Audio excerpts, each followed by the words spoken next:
you're stealing at every Best Buy, there would be cops outside. So she hid the stuff. Yeah, exactly. A lot of the protocol and procedures of shoplifting, it came from like our crew. My family had more issues than Time Magazine. We literally, the know my story, we got to look at the story of my father. So he grew up in Pittston, Pennsylvania. If you ever seen The Irishman, the movie The Irishman. So if you, in the very beginning of it, as they're starting the movie, it talks about Pittston, Pennsylvania, and the Buffalino family, mob family, well-known mob family. My dad was so bad that the Buffalino mob guy this movie is talking about, the father wouldn't let my dad hang out with his son because my dad was pretty bad. But my dad's dad was pretty crazy too. So that's really where I guess some of the stuff starts, where my dad's dad, he did some bookmaking for the mafia. He died at in his 30s. He was thrown out of a building literally for insurance money. So that's the foundation of my dad growing up. So when we were growing up, when I was like 2 or 3 years old, and my dad thought my mother was cheating on him, and he tapped the phone somehow with an old school recorder, because I remember seeing this, one of those cassette recorders, and somehow hid the wires and discovered that there was some cheating. This is the story he keeps telling. And so one time he came home, and literally somehow, some way, he collected guns. He had like all kinds of automatic guns, lots of guns in this closet, and he was going to confront her. And I guess he had a gun in his hand for some reason. And she grabbed the gun, the butt of the gun hit her in the face. It literally smashed her face, broke her face. All kinds of things, chaos was happening. The cops showed up. My dad was about to pull. He actually was going to get his automatic rifles to fight the cops that were coming in. And he told me that my mom put her hand on his shoulder as she's bleeding and said, "Joe, just stop." And he just he just calmed down. He was ripping the door from the bottom because the handle fell out, and he just calmed down, and he got arrested.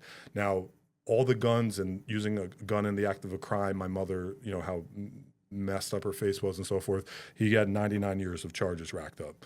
My grandfather, who was my step-grandfather at that time, got him like a Johnny Cochran type of lawyer. He got it reduced down to 5 years. So as he came out of jail on bail before he was sentenced, he was setting everything up for my mom and me and my brother to live with her. But she was on a path of like destruction. She wanted to use drugs. She wanted to drink. So he got us set up. But then while he went away for that 5 flat he got, she started to use drugs and drink, and literally gave me and my brother to the custody of New Jersey state custody. So we were in foster care. So he's doing his 5 years in jail. She's on the streets doing whatever she's doing, and we're in custody, in New Jersey. And so he finally gets out. He did like 2 years or something on that five flat he got. And so 2 weeks after he got out of jail, he literally got full custody of me and my brother. So you could see how bad my mom was, right? For them to give me and my brother to my dad. Yeah. I did have a shoplifting scheme going on in high school, where we were stealing anything and everything from malls, and then bringing it back to to the school. So I would go to school, my brother and I, and we would get a list of stuff from parents, teachers, and kids, and then the next day we would go to the mall and literally steal it. Clothes. A list of items that your parents or people's parents, teachers, literally. How do they think you're getting these items? They kind of knew. They knew. Yeah, I was selling cordless phones. This is in the late 90s. So cordless phones, DVDs, video games, anything. Cordless phones. Cordless phones. Remember not those? Like cell phones, but these are like cordless phones, like your landline in your house. Landline, yeah, old school landline. Cell phones were just like I remember I didn't get a cell phone until 1999. So this was before that. Mm-hmm. So we literally had a whole racket of doing this. My lockers were full of stolen stuff. Actually, so one time, my brother, myself, and a bunch of my friends, we went to the local mall, which we've tormented these people at night after it's closed. There's back doors to every store, and we literally broke through the wall next to the metal door. It was just sheetrock and wood. It wasn't metal studs. And we army crawled through the store. This is when DVD players were like $1,000. This is 1998, 97. Stole black bags of DVDs, and there was like demo DVD players. I'm thinking about. It wasn't even like there wasn't a lot of them yet. It was just new. So we stole the demo DVD players because we couldn't find the real ones. Video games, movies, all kinds of stuff. We had like 10 black army. So we army crawled. It was like 5 of us back through the mall parking lot. I don't want to talk tell you what mall it was, back through the mall parking lot, and we got away with it. And one day, my dad finds it all. He literally found all this stuff, like bags, black bags of full of DVDs, video games, and so forth. And then he takes it, he hides it, and he buries it. So 16, going into 17, I think my first arrest was we were at the mall. And we were trying to steal, and they kind of caught on to it. And we were making threats and terroristic threats and resisting arrests. And my best friend's dad was a state trooper. So the one and only time I was able to say, hey, my best friend's dad's a state trooper. I need some help. And he came and he got us out of that situation. And but and then we think we're untouchable, right? We have this big time state trooper who's able to get us out of jail, like literally, and it wasn't a good situation. Back in the day when you got your license, you used to do driver's ed at school, and every student would have to bring $5 and like their birth certificate. Mm-hmm. We took like all the birth certificates and social security cards to get the $5 and threw them all out. It was bad. They never knew about that. But then drugs started to enter the picture, and again, I'm a very extreme type of person, BMX, extreme games type of BMX.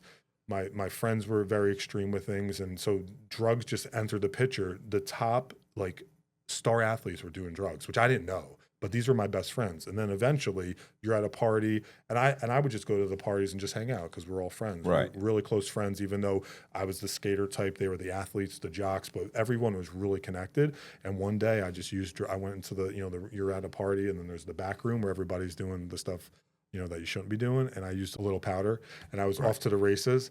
And it just opened a door in my life that took 3 years of living hell to close, and we'll get into those stories, and 18 arrests that came with that. So in the beginning, though, I mean, I was like hooked. I was like, this is the best stuff ever.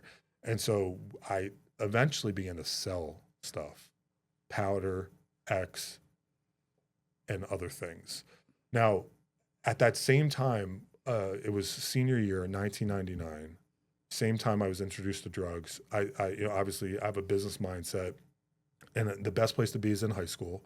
So I began to get connections for shrooms and so forth. But in the midst of that, my best friend, his uncle sells lemonade at big events like NASCAR, mm-hmm. and got the gig for Woodstock 1999, and told my best friend that they find 30 people to go to Woodstock before on a coach bus, to leave on a coach bus. We're going to get paid to go there to sell lemonade and free food the whole time, and you're going to make money when you leave. So it was the crazy experience. We had 30 of all of our best friends together in the wildest 3 days of my life, and that literally solidified the amount of drugs. Do you remember Woodstock? Did you see the documentary? Yeah, but I'm trying. 1999. Yeah, but what did you do when you were there? Did you guys work? Are you walking around? Are you working for the actual stands? I mean, what's happening when you're there? So we only had to work 1 4-hour shift per day, literally. And there was a lemonade stand.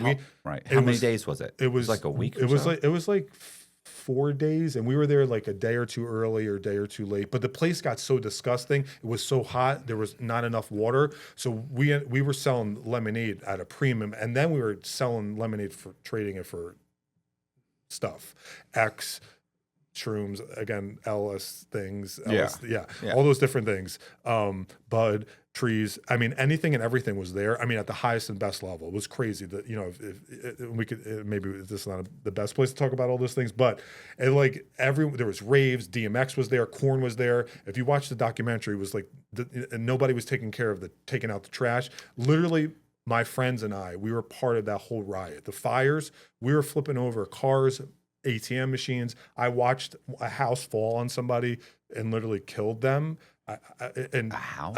A modular. They had trailers.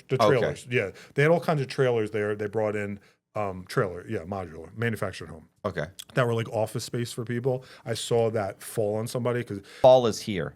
And that means football, tailgates, and big comfort meals. But here's the thing. I don't want to spend hours in the kitchen after a long day. That's why I go with Omaha Steaks. The other night, I made their filet mignon. They were juicy, tender, and packed with flavor. I've also got their burgers and chicken wings in the freezer, and it's perfect for sitting down in front of the TV and watching a true crime documentary. It's easy, fast, and the quality is amazing. Omaha Steaks has it all. Steaks, burgers, chicken, pork, seafood, even desserts. Every bite is backed by their 100% guarantee, and you can taste the difference. Get fired up for fall grilling with Omaha Steaks. Visit omahasteaks.com for 50% off site-wide during their Red Hot sales event. And for an extra $35 off, use promo code INSIDE at checkout. That's 50% off at omahasteaks.com and an extra $35 off with promo code INSIDE at checkout. See site for details. That event just solidified like the use of drugs more and more in my life. And we came out of that event with better drugs. We came home with tons of money, tons of better stuff. And then I really got into selling things at that point. I was like, this is a business I want to get into. So I started to sell X. Mm-hmm. I don't know, somehow, some way, there's connections, and it's always around if you just start looking around. But I was a bad drug dealer in the very beginning because I really, was new to the game, and no one was teaching me. So one time, very beginning, a little bit after Woodstock, it was my first arrest after that situation I told you about. I had 26 pills and I just went and got 26 pills like an idiot. I had everyone's name. There was 26 different people. Right. I literally had a list. Right. Which was stupid. I might have been, now that I think about it, somebody, because it might have been being set up by somebody on that list. Because I pulled into my best friend's house and boom, a cop's right behind me. And I was 18, in high school still. So I didn't leave high school yet when that happened. Possession with intent to distribute. I got thrown into jail. My dad did not come and help me. I was, again, senior in high school. So they left me for 5 days. It was my first time I went to jail. So I was in there for 5 days. I had like a $10,000 bail, but he wasn't bailing me out. So I had to wait for my first bail hearing. Mm-hmm. So I got ROR, and then I'm in the newspaper. I'm a drug dealer. So it wasn't good when I went back to school because all the teachers saw that and they're like most of them were keeping their distance. There were some that like, Jess, you have potential, you could still do something great with your life. What do they do? Do they try and like, can they throw you out of school, or do they bring you in and say, look? Yeah, that's good. They didn't do it. It wasn't connected to school, so maybe if it was, they could have. But yeah. It was on Friday caught night. Selling there. Yeah, I wasn't caught selling there. Wondering if they would start searching your locker or giving you a hard time. Yeah, that stuff did start to happen. I mean, drugs got real aggressive, so it wasn't just me. But like, I remember one of my best friends, Sean, who overdosed literally in school around us. He was taking GHB. It used to be, remember GHB? It was like a liquid that you can buy at GNC. It was like some kind of, I can't remember. You could Google it, but it was legal. Now it's illegal. Right. And like, but if it was a liquid and he like literally overdosed, he drank too much, and like just bad things were beginning to happen. Remember DXM? There's another powder drug that was you can order it online, and you can again get it, but it was not fully illegal. And we were doing all kinds of drugs. Well, a lot of the stuff that when it initially comes out, it's not illegal right away. Yes, those were things. Takes a year, 18 months before Congress says, wait a second, and stop selling that. Throw that. So on we list. were on we had all those different things, and so people were overdosing. People were beginning to pick up habits, and so I get arrested, and I get 2 years probation, PTI, pre-trial intervention for that charge. But it was still, I was too deep into it. And so I was able to finagle and trick my probation officer for 2 years and end up getting addicted to drugs. But I was, before that, again, so it was off to the races. So like now I learned like, okay, don't have a list. Don't drive with the drugs, like let other people hold the drugs. I just began to learn, obviously. You learn from your mistakes, right? But then we started to get into clubs. So like and we would start to sell drugs in clubs. So I was in, the Sound Factory, the Tunnel, and we would go to local raves and just selling X's, in those different places. I remember one time I was at the Sound Factory, and I don't even, again, I was young and there's a lot moving pieces at those clubs. Like, one time, they had like 20 of us in a back room, searched us, and took all our drugs. It looked like it was a DEA raid, but now when I look back on it, it might have been the club just wanting, doing it to get our drugs from us. Drug dealers that are not supposed to be selling drugs. Yeah, and 18-year-olds are not the sharpest. Yeah, I was 18. If you're like a grown man and you show them a badge, they're going to think exactly. This is the cops. This is the real cops. Yeah. Now I look back, they were probably just the club itself was probably trying to. So, but we were moving through different drugs. So shrooms and K and X. And so, and I had some people getting rid of it for me, so I had a couple of people distributing it for me, and we actually sold our stuff to Slipknot, an old school band that was at, remember Slipknot? Are they still around? They are, because I've looked it up recently. Okay. I think some of them might have died, but their music, it's been a while. But yeah, I feel like I downloaded some of those when I was in prison. Like I had the MP3 player. Yeah. So we definitely did that. I forget, they were at a club and they went to another party, and my stuff was there and so forth. But I don't think I made any money off that deal. But we were helping out the cause there. So but then then I remember you just like graduate from one drug to the next. So I have a possession with a 10th charge. That's not good. How old are you now? I know. I'm still. It just happened real quick. I'm 18. Like literally.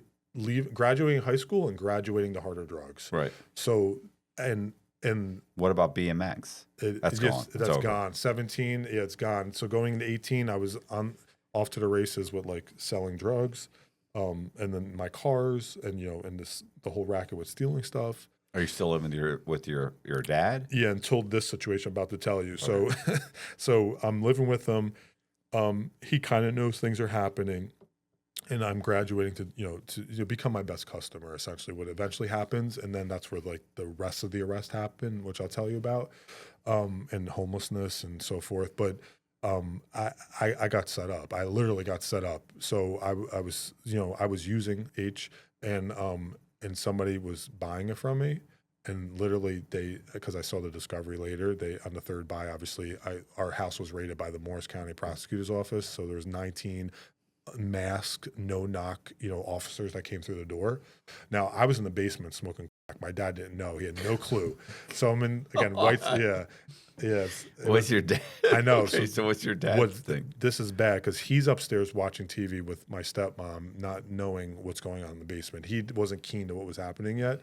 So they come through the door. They don't announce who they are. My dad's literally choking two of them.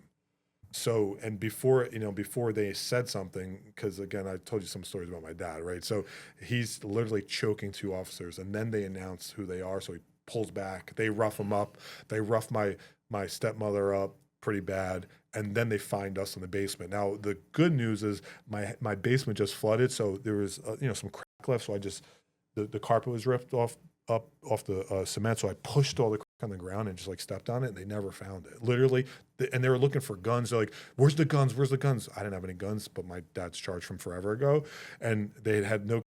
Now he gets into a 9-year civil suit for civil rights case from that. He got arrested that day, and then he sued the Morris County Prosecutor's Office. It was a 9-year ongoing case, which I'll talk about in a second. I also got arrested that day, but for like a nickel bag. That's it. That's all they could find. So but they still have you on the buys. They had me on the buys. So, and I violated probation.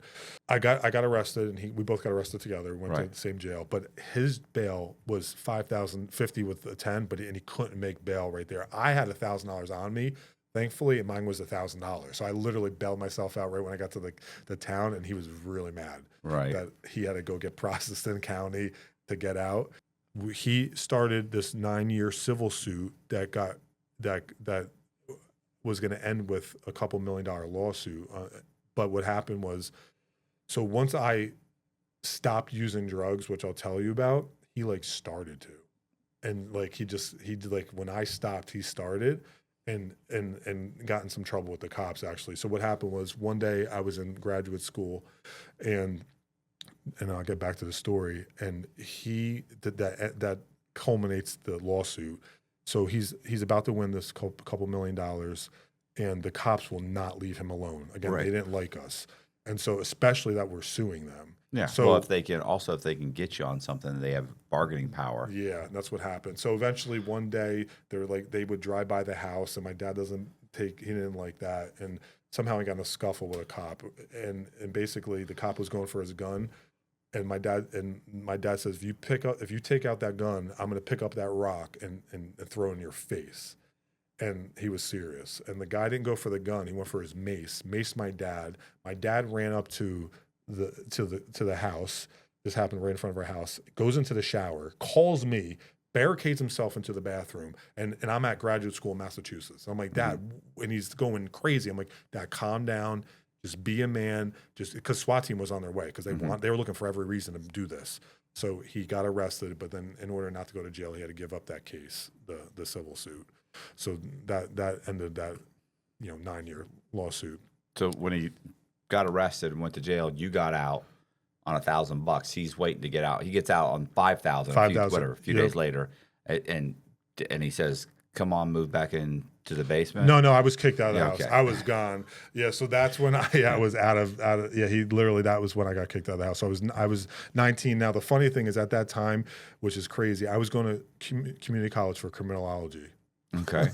So I don't even know why I was doing this. I literally did 2 semesters of criminology at Morris County Community College. And I knew more than any student because I knew about the arrest procedures. Things they were talking about was happening to me behind the scenes. I graduated high school. This happens when I was 9. I'm just graduated. I'm 19 now. That raid happens. Get kicked out of the house, and now I'm I'm homeless. I'm literally homeless. He wouldn't take me back, and he shouldn't have. And he was enabling some of my dysfunction. They sometimes they know they are, sometimes they don't, and you're able to trick your parents. But he's like, you're done. He's like, you're not coming back, and he literally and I threatened that I would commit. But that's when my drug addiction got really bad. I was living in sheds, abandoned houses, outside. Just. You have friends you can surf on their I did a little bit. Surfing? You do that. I did that. It happened a little bit, but then the parents don't want you around their kids. You know what I mean? Like if any parent that knows anything, they see what's happening. So then you're living in cars, and it just know your house just got raided. They know that. It's in the newspaper. Your buddy whose house just got raided has been on the couch for 2 days. He's got to go. He's got to before our house gets raided. Exactly. Yeah. Right. Yeah. That's exactly what happened. That was in the newspaper as well.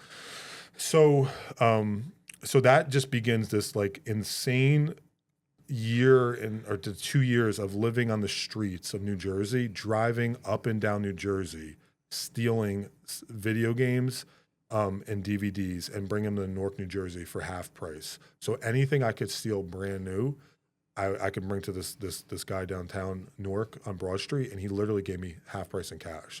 So I was doing well. But when you're stealing at every Circuit City, PC Richards, and Mall, and Best Buy, and FYE, and you just every day, multiple times, Walmart's, that's what happened is there would be cops outside, just randomly, because the odds are against you, like off-duty police officers, security guards.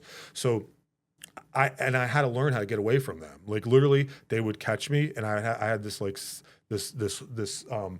move where they would grab my arm and I would spin out of it, a spin move. And we learned that because getting caught so many times or almost getting caught. And then we're on a high, I remember one time I'm running out of the mall. I did the spin move, and I have 5 people, and I'm dodging people, like football moves, juking them, moving around. And I'm 120 pounds, nothing at that point. But it's like a skill you learn. And so I was able to get away. And then you only could get away so many times, because then sometimes we would run away. I remember one time running through the parking lot, and then you have those civilians that want to be a hero, and I'm jumping up fences, this one fence, and he jumped up, and I got away from all the cops, but somebody jumped out of the car as I'm so far in this run, and you're getting tired, and he pulled me down, literally sliced my whole hand. I got arrested, had to go to the hospital. So I have 5, when I was 18, 19, and 20, I got arrested 18 times in those 3 years in New Jersey. And there's 5 shopliftings because I was stealing hundreds of times. And, are you getting probation every time? Yeah, I was able to I went to rehab 6 times. So I was able to satisfy the courts. I was paying my fines, even though I was keeping my paperwork in order. I would show up to court looking good. I would do things and try to negotiate, go to rehab, see a counselor, use Bufenex. I was playing the system, and it worked for a while. But eventually, then it's too many of them add up, and so I had the 5 or 6 shopliftings. I had 3 resisting arrests, because then I would I would fight with the cops on the way out. I had multiple wandering charges, so we literally would go to Newark, New Jersey, and show up. Sometimes I would show. And one time, what's wandering? It's loitering, trespassing. Right. So 2 of those I have on my record. And we did crazy things. One time I remember going. This is when the 1999 Honda Civic just came out. So and again I did some kind of, went to a Honda dealership, said, hey, I want to buy this car. They let me test drive the car with no Honda people. It had all the white film on it. I took all the film off. Went to Home Depot, robbed. So we had a whole Home Depot scam.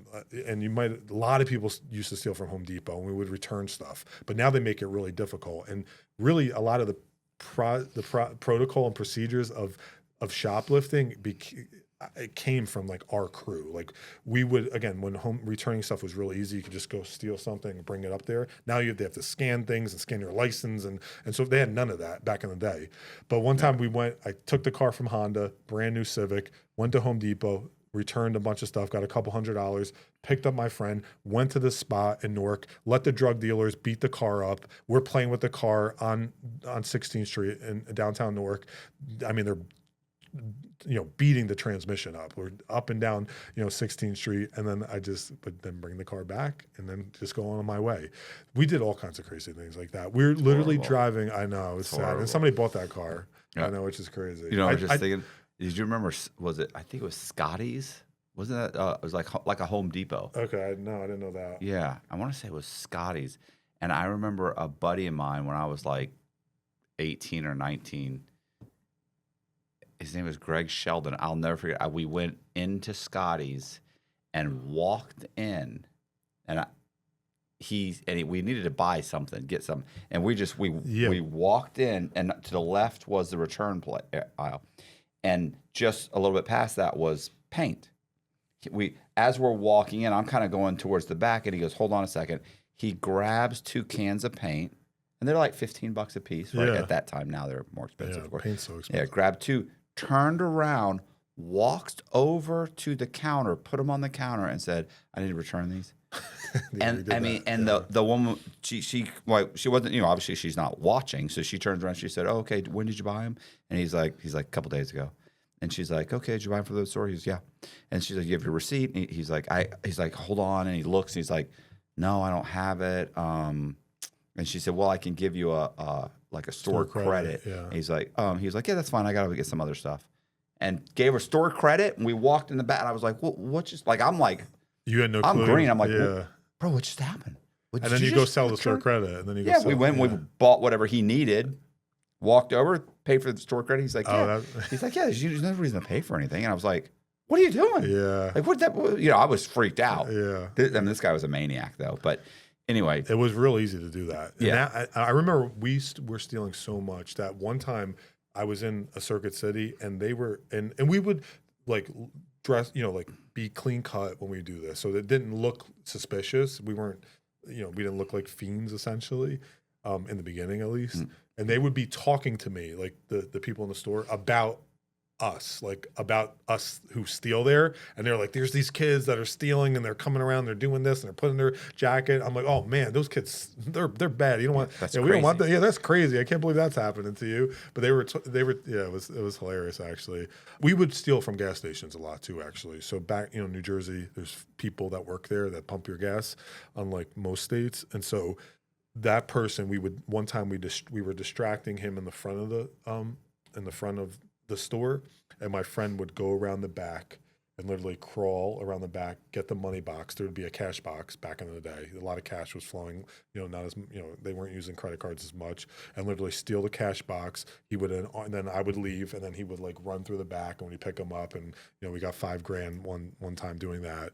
As you become your best customer and you get isolated, I was addicted to 30 bags a day. Yeah. I don't know anything about H, but yeah. 30 bags of H a day. Doesn't sound good. It's not good, yeah. So, just graduated from like X and other K and to H, and then you become your best customer, and then like you're isolating yourself from everybody, and you're just literally driving around New Jersey, and just the odds just are against you when you're stealing so much. And I wanted to get help, but never for the right reason. So I went to 6 rehabs. I mean, in the rehabs, I literally created. I remember one time going to a rehab. Somehow I brought stuff in, and I literally had the state troopers.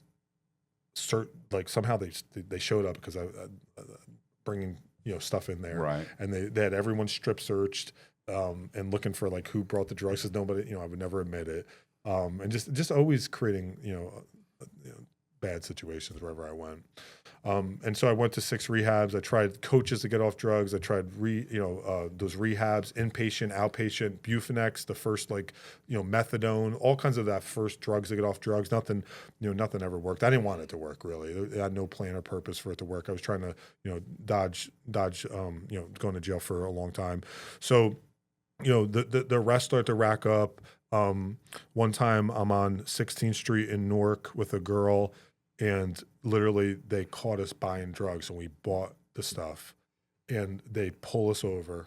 And I mean, they caught you like they were watching. They were watching. They had informants walking on the street, undercover. Yeah. So they saw pick some stuff up. So, and we literally drive away. They pull us over. And I'm like, we're done. I'm like, but you need to hide that stuff. I told her. So she hid the stuff. Yeah. Yeah, exactly. Yeah. So so they arrested. They're like, we know you bought it. You definitely bought it. So we both get arrested for wandering. They never get anything. She's able to, get rid of it when she gets into the cell. But that's that jail where I was at twice in Newark, New Jersey, is the worst jail. Green Street in Newark, New Jersey is a dungeon of dungeons of, of those holding cell jails, the most disgusting. And I was like, there's like 4 people in one cell, and I was like the only white kid that, obviously in that type of setting was not fun. So I did a couple days in there.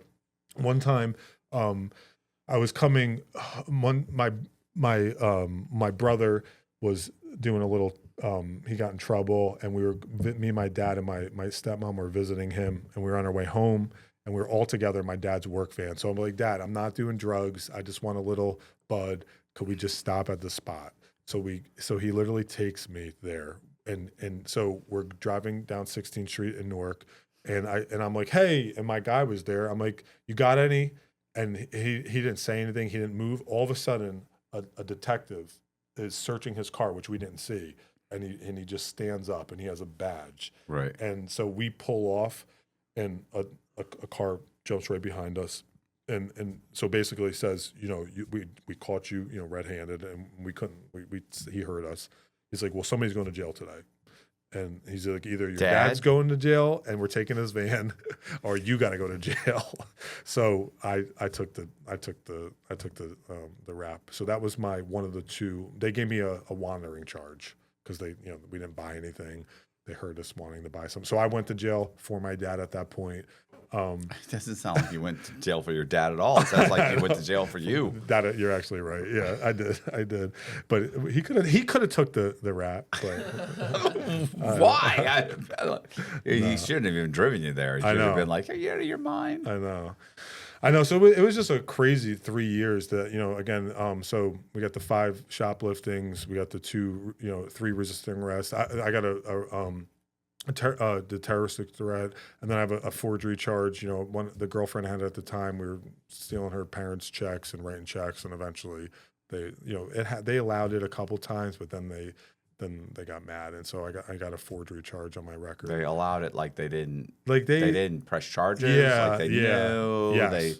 I don't want to throw my daughter in jail, and then it gets excessive, and they're like, then you gotta go. Then they wanted their money back. So the only way to get their money back, or whatever, to reverse it, I guess, was they have to get a police report. When you're buried in credit card and loan debt, it's human nature to put it off and say, I'll deal with this later. If that's you, here's a hidden fact that the debt strategy experts at Done With Debt shared with me. They discovered a little-known strategy that works in your favor to dramatically reduce or even erase your debt altogether. They aggressively engage everyone you owe money to. They know which lenders and credit card companies are doing year-end accounting and need to cut deals. They even know which ones have year-end audits and need to get your debt off their books. That means you need to get started with Done With Debt now. Done With Debt accomplishes this without bankruptcy or new loans. In fact, most clients end up with more money in their pocket the first month. Get started now while you still have time. Go to donewithdebt.com and talk with one of their specialists for free. Visit donewithdebt.com. Once again, that's donewithdebt.com. So I got that charge. I don't know. So those 18 times, until the 18th time I'll tell you about. I did 30 days one time, did 5 days, a couple in and outs. So nothing real serious, so there was really no reason to stop. Everything I could get in, get out, and I was going right back to it, in and out and right back to it. Every time I got out, it would get worse faster. Lots of traffic issues, 33 tickets, driving around New Jersey with no license. I got like 4, driving on the revoked list. Sometimes I remember one time I literally got my car at the impound, pulling it out. Somehow I was able to get it out without my license registration, pull out of the impound, and then the cops right behind me takes it right back. And then they would put me in jail for a day for because it was too many, like 4 driving on the suspended license. So there's a lot of bunch of little things adding up. Living in crack houses in Newark, New Jersey, like literally in the most disgusting of places, in those disgusting dive motels that you could pay like a week's worth of rent for like whatever, $100 or something. Right. But they're the worst of the worst places. I was living in those. I literally moved like next door to my drug dealer in Newark. So I was like the only white kid in that block. And I remember somehow, some way I was able to rent a room from some family to just be next to my drug dealer. It was weird. But at this point, what are you doing for money? Are you selling, or you're not even in a position to sell anymore? No, I'm not selling because I'm like literally living in Newark. Like when I was selling, I was living around my friends and, in North Jersey, Jefferson Township. So I'm living in Newark stealing stuff. Right. And it's getting more difficult because, I'm in the same stores often. I'm like, withdrawing and I need to get stuff. So I remember. And you look like a drug addict. And it's very bad. I'm living in the houses and in the car, so it's catching up to me, and I needed it too. So the last time, February 10th, 2002, it's cold out. I have a jacket on. I'm at a Walmart in North Jersey, Elizabeth, and I literally take 20 video games and like an idiot. It's $1,000 worth of video games, brand new. They're like $50 each. Mm-hmm.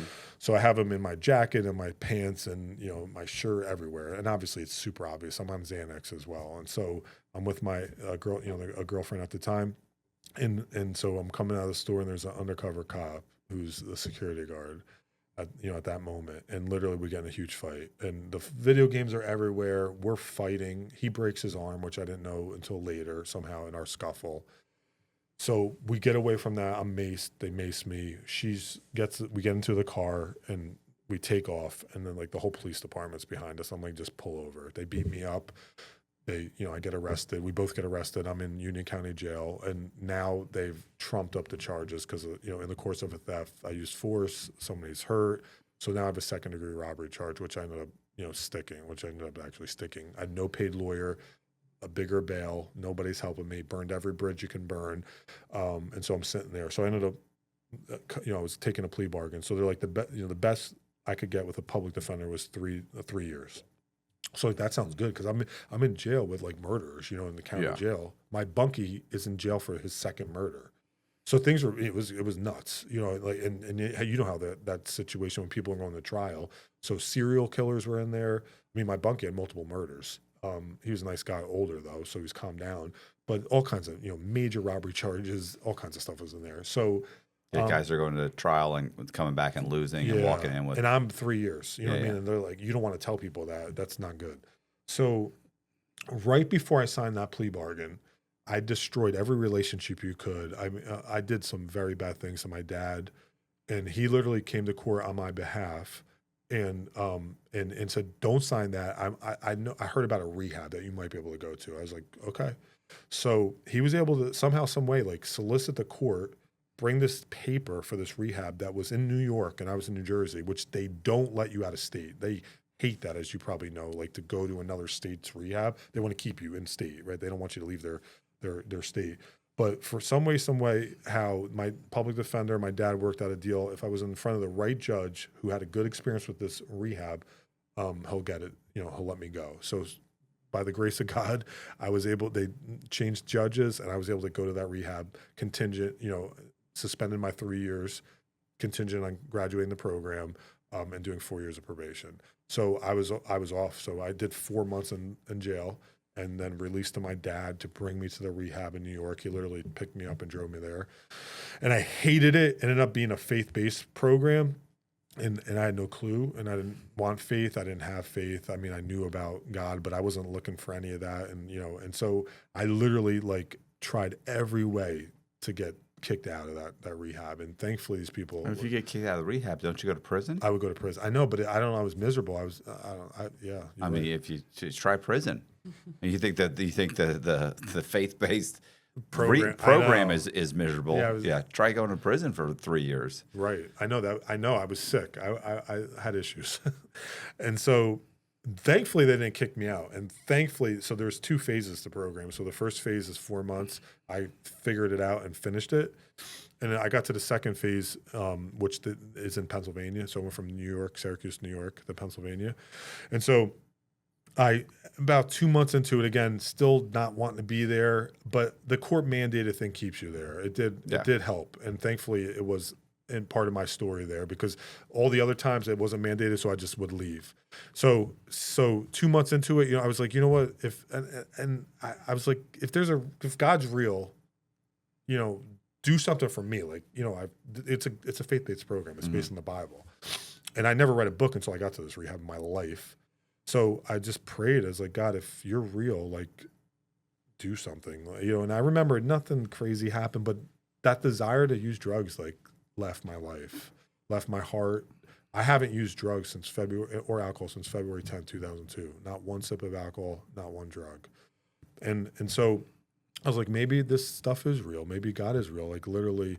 And so I began and just, wanted to give my life over to something greater than the party, right? I wanted purpose in my life. So I began to read the Bible, began to learn about, having a purpose.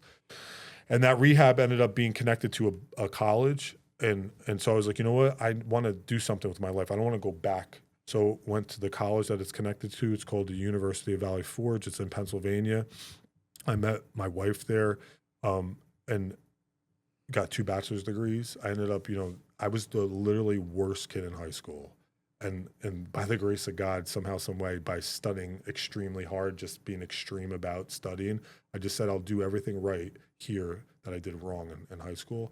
I got a 4.0 when I graduated. And again, I'm dyslexic, and I never read a book until rehab. So what was the degrees? So I did 2 bachelor's degrees there by accident. I did a bachelor's degree in pastoral ministry and a bachelor's degree in theological studies. So while I was there, I had a mentor in my life who went to Harvard. And I said, you know what, if he can do it, I can do that. So there was a pathway through a theological seminary, a graduate school called Gordon Conwell.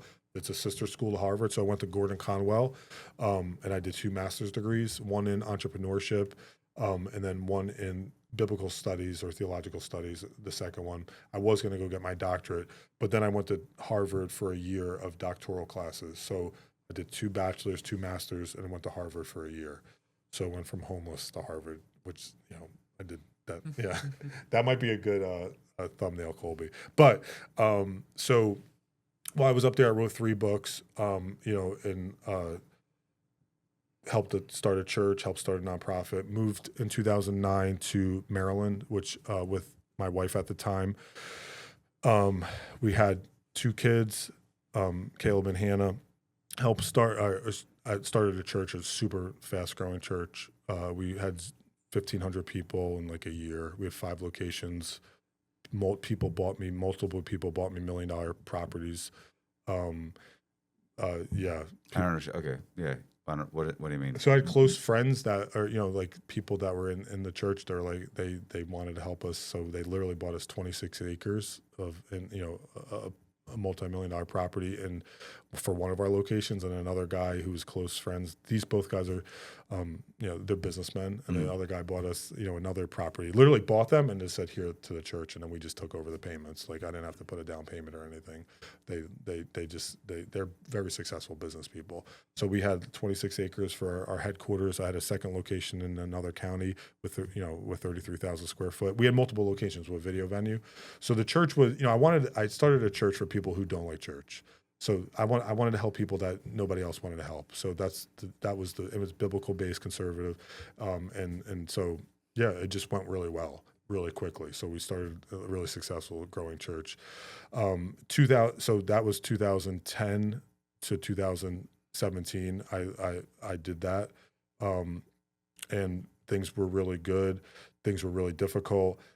Made some mistakes at that church. 2018, I literally got divorced. It was a year of transition and left the church in hands with a consulting group that I've always had on staff because the church was always growing, outgrowing our capacity to things were always too good, like too many people, great funding. We had big, 9 buildings, 20, 15 staff members, 1,500 people. So 2018, I transitioned from the church. It was a year of lots of changes, got divorced, had to start all over literally from scratch, just like I did in 2009, essentially, when I started the nonprofit in the church. I had no job. I was living in an apartment that was $700. And I was changing my career at that point. Mm-hmm. The church was good. I loved helping people. But it was a great season, and I wanted to, all those great things that happen to you, like they belong to the church, which is good, and they still do. But I wanted to get into I wanted to run some businesses the right way for myself and for my family and for my legacy. So started I started a marketing company because one of the secret sauces of the church is we were really good at marketing. And so all of a sudden, people started asking me to help them with their marketing and consulting. One of my friends hired me for $15 an hour. That was like my first paid job after I left. And it just turned into a very successful, marketing company. We have 25 staff members, 150 clients. We have, $100 million companies that we work for down to really small businesses. Right. And so we're in Florida, obviously, now visiting some clients and obviously getting the opportunity to see you. So we have clients all over the country. And so the marketing company just took off significantly. And so we help people with all kinds of different marketing, social media, online ads. So in the midst of that, I met Jessica, who's my wife now, and we combined our families. We have 5 kids, 2 dogs, 2 goats. And so it's been a whirlwind. Started a real estate company. Why do you have 2 goats? She loves the goats. She loves the goats. They're her goats. Because I've thought about it, because I don't know what is another, but I think if you have I forget how many acres and you have 2 acres and so many goats, then you don't have to pay taxes. I don't know. Yeah, we have to pay taxes, but there is something there. I think you have to farm the land or use it for agricultural purposes. No, you pretty much it's just the goats. We need to look into this. Yes, I think you're right. There's businesses where you can hire goats to come eat up the brush in your backyard. Our goats don't do that. We have to hire our kids, and our kids won't even. I have to buy a tractor to do this. But you're right.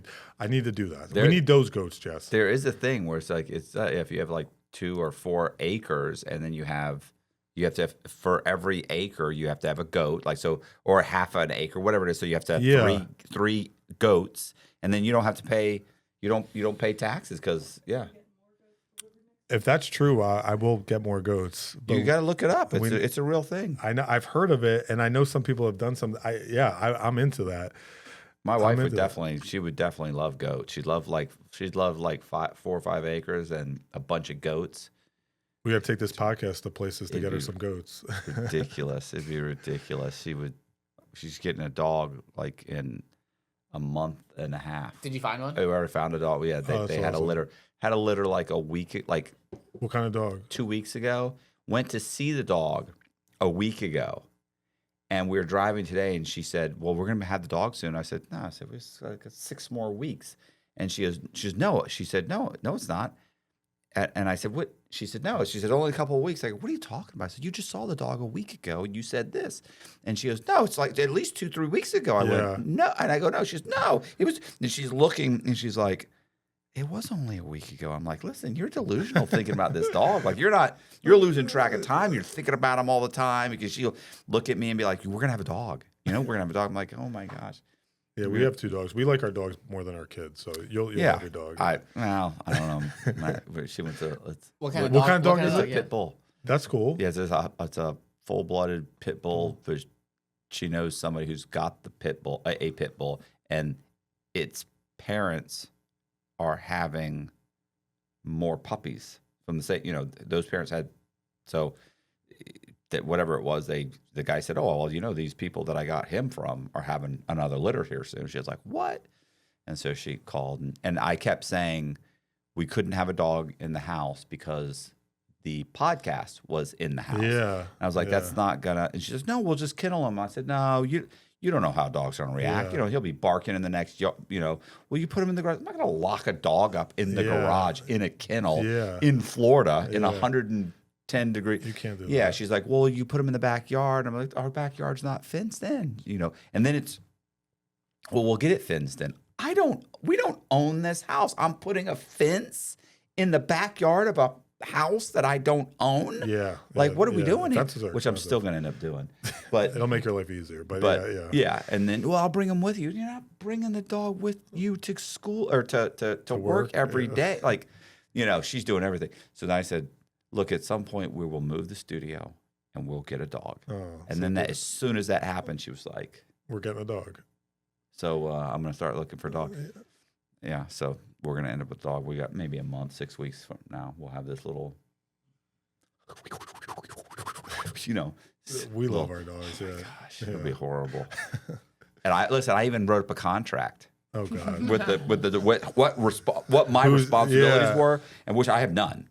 Like, this is 100% your responsibility. You're walking him. You're this. You're that. You're this, and all of them, every single one. She signed it. I don't think she sent her a document. I think she might have. No, I think she might have. I might have asked her, told her to sign it. I gave it to her because she was read through the whole thing. You're going to be doing some of that, Matt. That's how it goes. Yeah, I don't want that 2 o'clock. The dog's whining. 2 o'clock in the morning, the dog's whining, and she's like, "Come on, can you walk him? Can you walk him?" Like, no, I have this paper.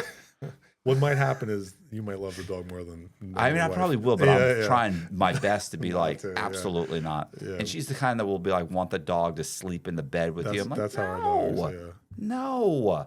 If you sleep hot at night, you know how disruptive that can be. Whether you're having trouble falling asleep, you're waking up sweating in the middle of the night, or all of the above, that's where Ghost Bed can help. As the makers of the coolest beds in the world, Ghost Bed is your go-to for cooling mattresses, cooling pillows, and cooling bedding. From their signature Ghost Ice fabric to patented technology that adjusts to your body's temperature, every Ghost Bed mattress is designed with cooling in mind. So whether you want a plusher mattress that cushions your shoulders and hips, or a firm option with exceptional support, your Ghost Bed will keep you cool and comfortable all night long. When you purchase a Ghost Bed mattress, your comfort is guaranteed. You can try out your mattress for 101 nights, risk-free, to make sure it's the right fit for you. Plus, they offer free shipping, and most items are shipped within 24 hours. If you're not sure which Ghost Bed is right for you, check out their mattress quiz. You'll answer a few questions and get a personalized recommendation. Just visit ghostbed.com/Cox and use code Cox at the checkout. Yeah, the marketing company's done really well, and we have 34 properties now. So in 5 years, we have 9 Airbnbs and then 20 something long-term rentals.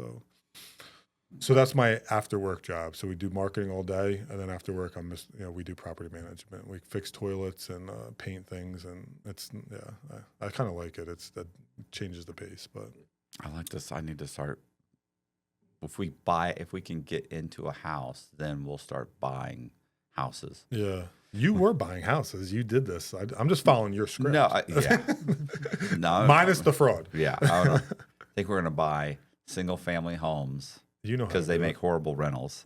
But buy them and turn them into rooming houses. That's a thing. I know. You need time to manage that though, because there's a lot of moving pieces. Well, every room needs to have a bathroom, right? No. That's how they do it in Baltimore. No, this is Baltimore. No, this is Florida, bro.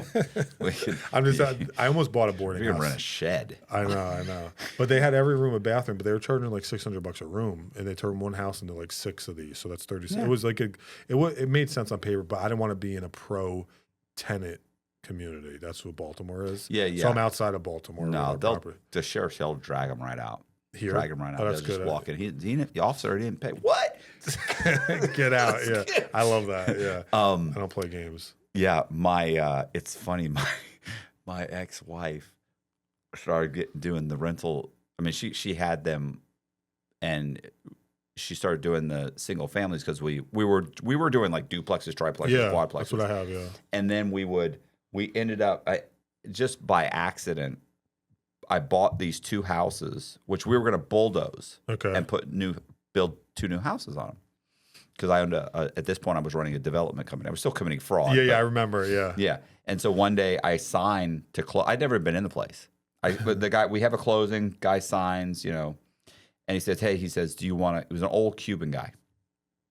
And he said, you want to go by, in broken English, you want to go by and get the rent. And I was like, he's like, it's rent day. And I was like, oh yeah. It's like, these are like, it's like a, they're already rented. Yeah. I was like, this is a rooming house. He's like, yeah. And so we go over there, we knock on the first door. The first guy, he gave me, I don't know what it was like. Wasn't a lot of money. Yeah. But it was like $300 and some odd dollars. It was this whole Section 8 check. No, sorry. It was this whole, it wasn't Section 8. Sorry. It was Social Security. No, it was this whole Social Security check. And it was like, let's say it was $320 or $80. I don't know. But he gave it to me. And I was like, okay. And it was signed over to me. This was back when you could just sign over a check, deposit it, right? Yeah. Gave that to me. Wow. I was like, okay. And he said, this is all he pays. Now he's renting. I mean, this place is a complete dump. Yeah. And keep in mind, I just bought this place. There's 2 houses that I just bought for $80,000 for 2 houses on 2 lots. And my payment is like $600 a month. For both of them. He just gave me $300 and change. Oh, that's nice. The next guy I go to gives me $75. Next guy gives me like $55. Next guy, $60. Next guy, $55. Wow. Next guy. Then one guy paid $115 a week. This is all a week. When I was done, I had like $1,400. That's nice. And I was like, I was like $1,400 or $1,500. And I went, because keep in mind, this thing had like 13 or 14 rooms because it's 2 different properties that were both these old built houses built in like the 1910, 1920s. I have a couple of them. They're massive, and they've cut up rooms. Yes. So some of the rooms would be massive, and they just cut up a big room into 2 or 3 rooms. That's good. And all these people want is like they want like a bed and a place that they can, and a dresser, and TV, because like they don't work. They're all in Section 8 or they're on some kind of subsidy, or they might go do some labor 3 or 4 times a week. They pay the best. They pay. Well, because they don't leave. People are like, oh, it's horrible. No. Once they're there, they tend to not leave if they can stand each other. Yeah. Then and nobody's a problem. Then they tend to move. The first 6 months is chaos, but then you get anchor tenants, and before you know it, you've got a bunch of tenants there, and they all kind of stay. And so that's what happened. Was this guy gave me this money, and I ended up collecting it was like $3,600 a month, and I got a $600 payment, and I had my electric bill was like, it was huge. Yeah. So I replaced the toilets. Keep in mind, all these people are sharing like 2 or 3 toilets. Yeah. I replaced the toilets, the low flow toilets. You paid the water and electric. And the electric was like $1,400. Oh. Yeah, it was outrageous. And it was just rigged. Yeah. I mean, it was. I mean, there's cords going everywhere. Yeah. And so what I did was we went in there and this was before you had LEDs. You used to have. Remember the pigtails? Yeah, I know.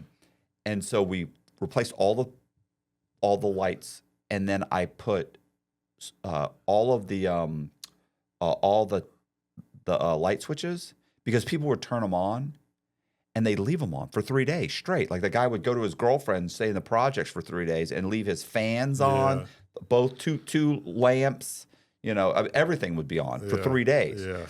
And so I went and I replaced all of them with timers that you could twist for like an hour. So they get, zzz, they just pop off. That's smart. Or you can go at Home Depot. You can get the ones where you can hit for there's like a button. There's an on-off button, and then there's one you can hit for 15 minutes, 30 minutes, 45 minutes, 1 hour. And then there's an on-off, which overrides it. Well, if you unscrew it, you can super glue it, and that stops working. So you can either turn it on for 15, 30, 45, or 1 hour at the most, and then it pops off. I like that. So we just did that. Yeah, smart. So you kept it? Yeah. I listen, after I walked out of there with that money. I said, Yeah. "Oh, I'm not. Yeah, We're not bulldozing this. these, yeah. We're keeping this." That's a good And cash then we flow. started buying single-family houses and turning them into rooming houses. Okay. So you buy like a 3-bedroom, 2-bath, go into the living room, take the living room and dining room, and just put up a wall. Yeah, make it a room. Bed. And those are rooms because you don't want them to have a living room. Like, we don't want you hanging out here Yeah. together. Yeah. It'll be a dope den. Yeah. I want you to be able to come. This is your room. Everybody shares the kitchen, shares the bathrooms. One guy ends up with the main room. Yeah. Because there's a master that will have its own bathroom. Yeah. So you end up figuring out how to make one guy just collect the rent for you, manage the house. He's a house man. Manager, My yeah. ex-wife calls him the house man.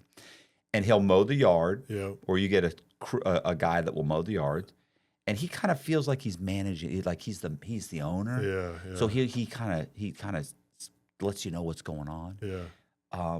And then what she figured out was she went to the state of Florida after she got a bunch of them. She goes to the state of Florida and she gets her hotel motel license. Yeah. It's called it's a transient facility Yeah. license.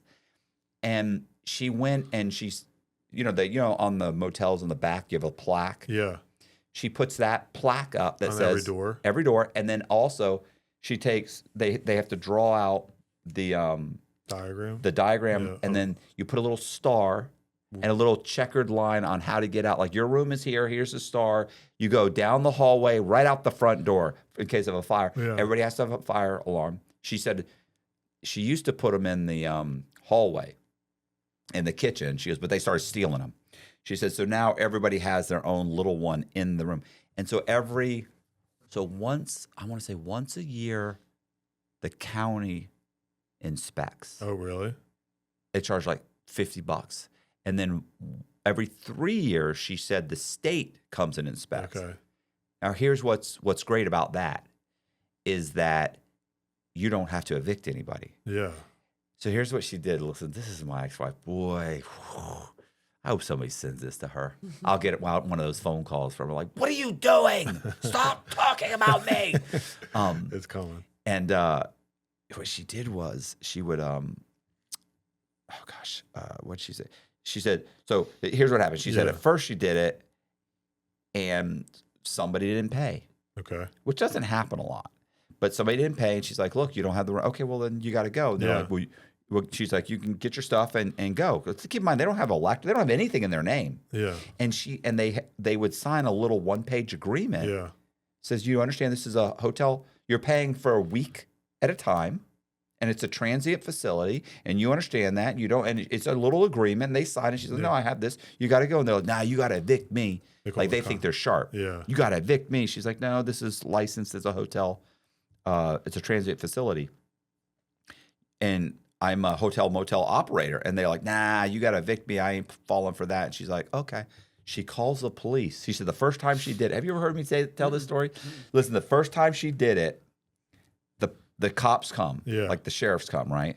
They show up and because what they think they're coming to a motel. Yeah. Like if you say, if you're staying at a hotel, Hotel A, Red Roof Inn or something, and you say, oh, I'm not leaving, they just call the sheriff. Yeah. He shows up and they open the door and they grab you and throw you out. Yeah. So the guy's sitting there, the sheriff shows up. It's and a he's, house. Yeah, a deputy shows up and he's like, yeah, this is a house. She goes, no, it's a hotel.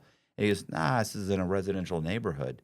She goes, no, it's licensed as a hotel. I have the license and I'm a hotel motel operator.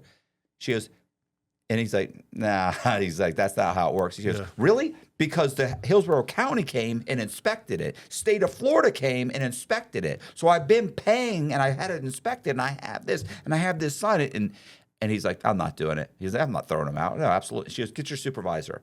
Because now she's starting to see, the first time it happened, she's starting to think, I fucked up. I thought this would work. Yeah. Because she actually knew somebody who was doing it. Okay. But she kind of felt like, well, maybe they don't know. Yeah. Yeah.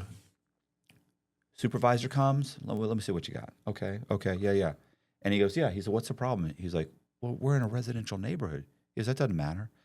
It makes no difference at all. He goes, it's licensed as. He's like, yeah, but this isn't a hotel. And he goes, it's a transient facility. He said, listen.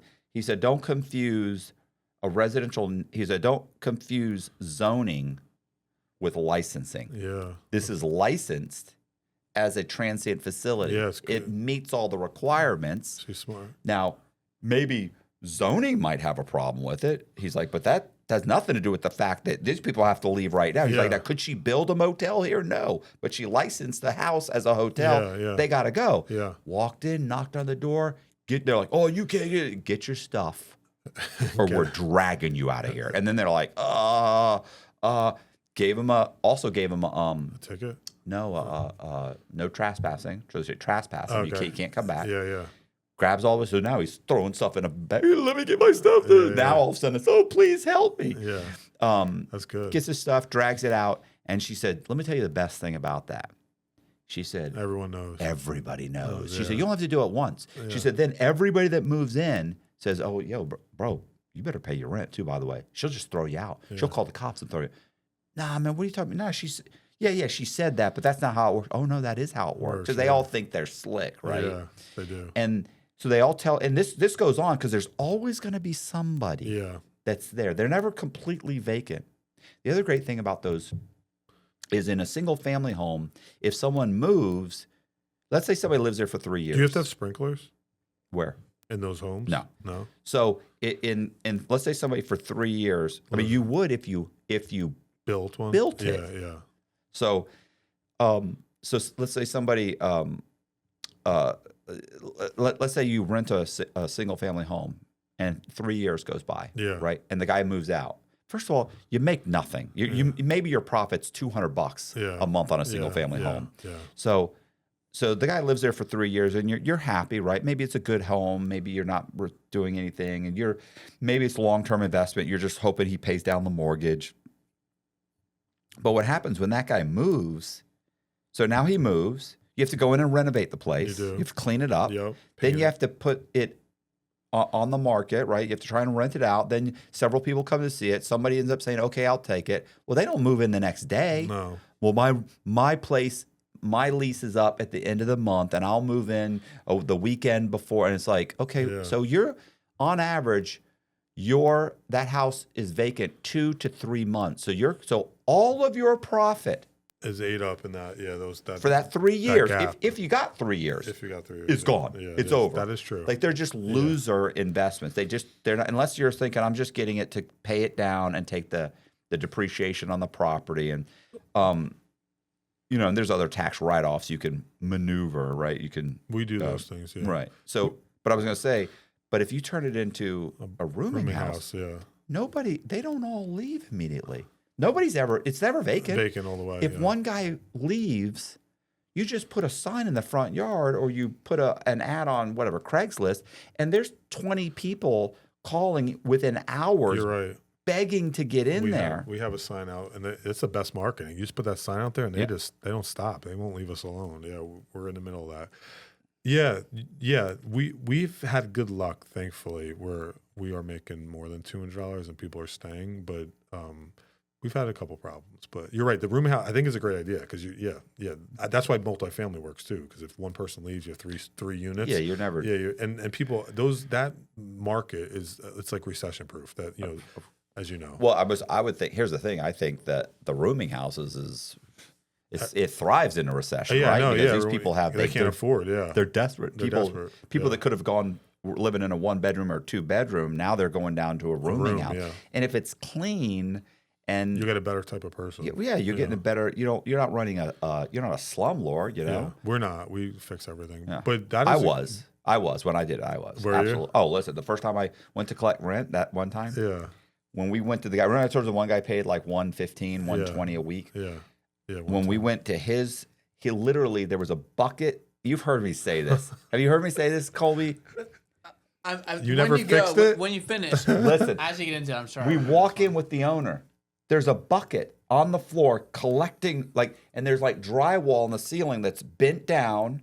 Yeah. And there's a slight hole and it's dripping into the bucket. And I look at it and I'm like, the guy's like, yeah, I got the rent. He pays the rent. I'm like, okay. And he goes, I also got the rent for the guy in number 6. Okay. He gives me his rent. I'm like, okay. And I'm still going, I'm waiting. For him to say something. I'm waiting. Yeah. And I go, how long's it been doing that? He goes, since I live here. He said, 4 or 5 years. And I went, and I looked at it, I said, oh, okay. I just look at it, I'm waiting, and he said, yeah. I said, do it all the time? He said, nah, just like when it rains, just when it rains. And I went, okay, so we're good. He goes, yeah, we're good. I was like, okay. Wow. And I walked out. Yeah, they don't care. Yeah. He's paying $115 or $120 a week.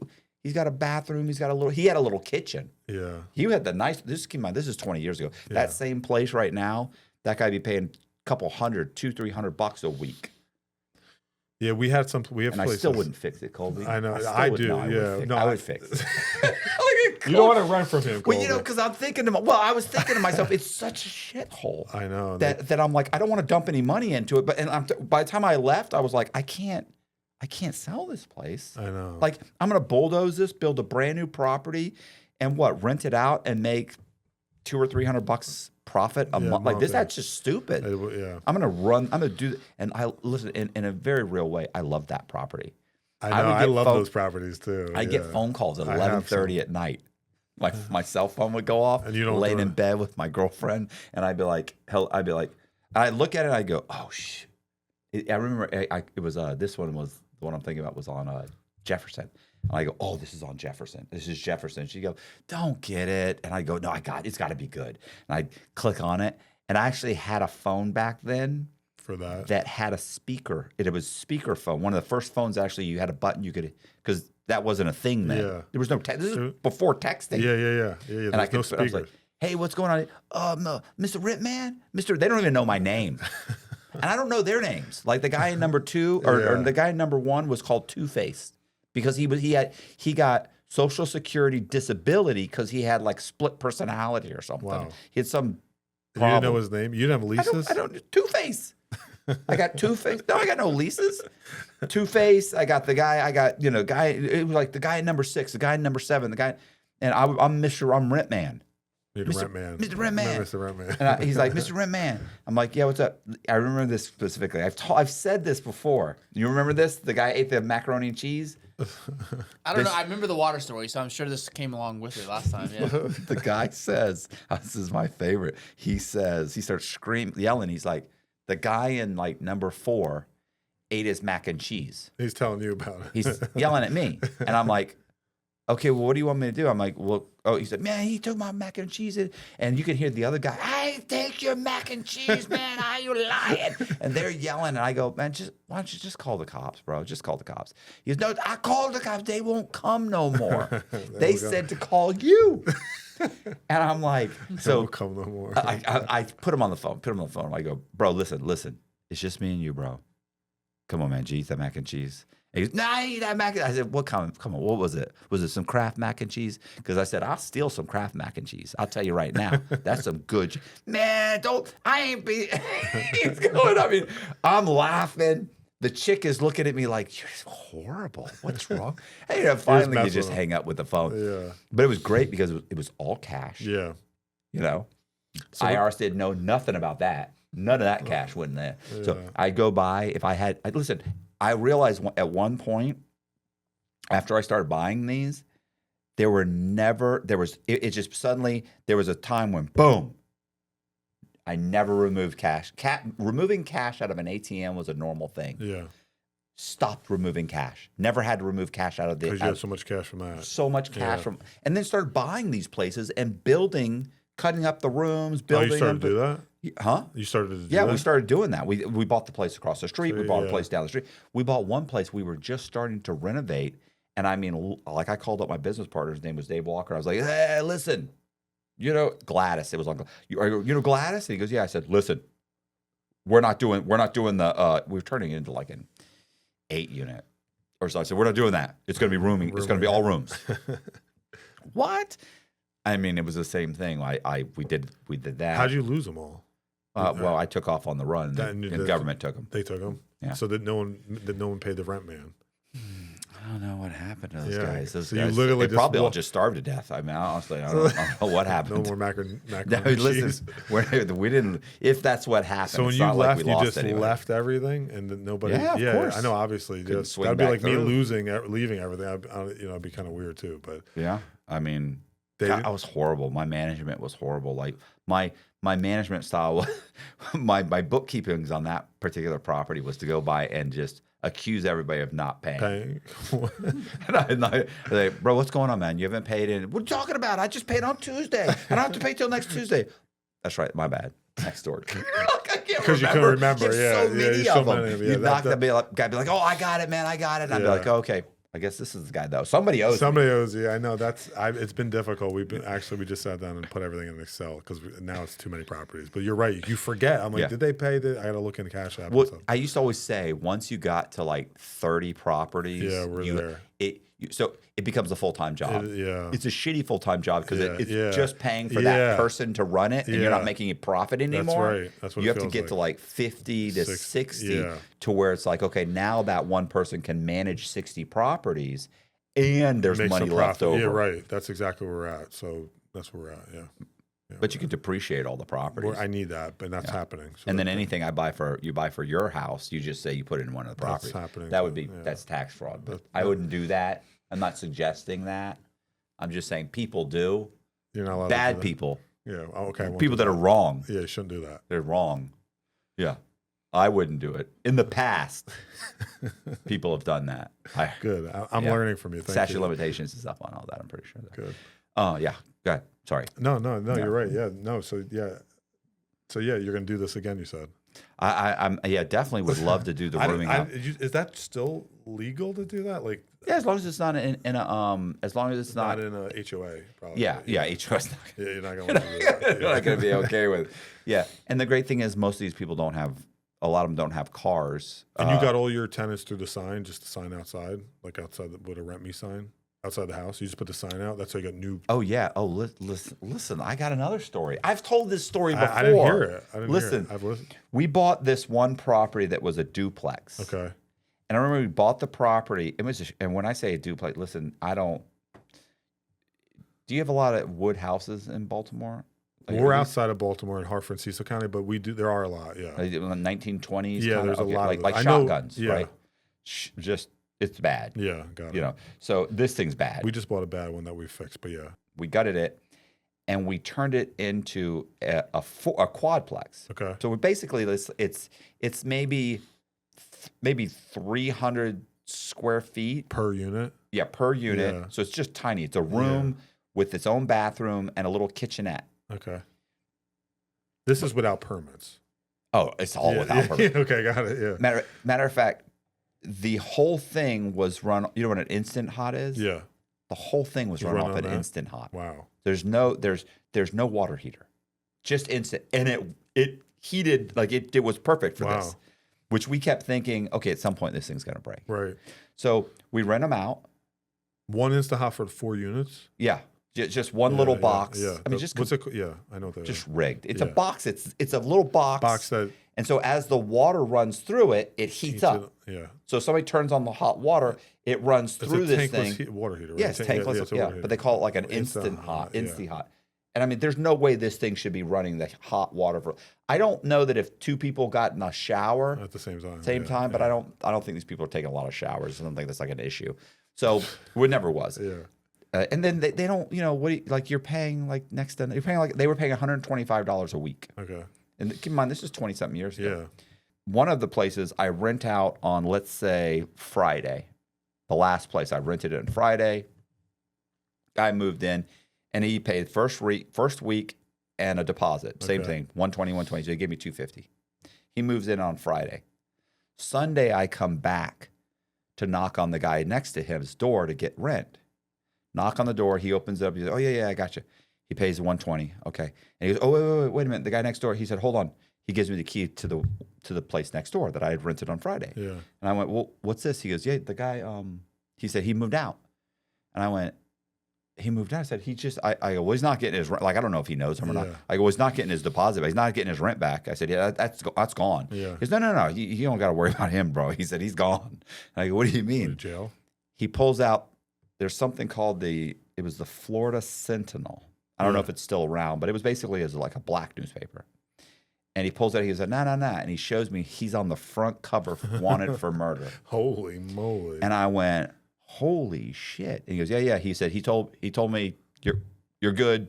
gave me the keys. I mean, gave me the keys back. Yeah, Like, that's you got nice. bigger problems than making sure the rip man got the keys back. Yeah, that's crazy. So he gave me, I was like, oh, okay, cool. I said, all right, cool. So I turn around and he goes, wait, you got somebody to rent it? And I was like, no, you just gave me the keys. Yeah. I was like, no.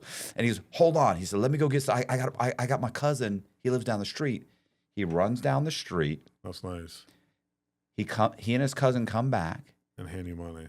He says, hey, man, I open the thing. He looks at it. He comes back. He says, how much is it? And I said, it's $125 for the first week and $125 for a deposit, which I said, and that's it.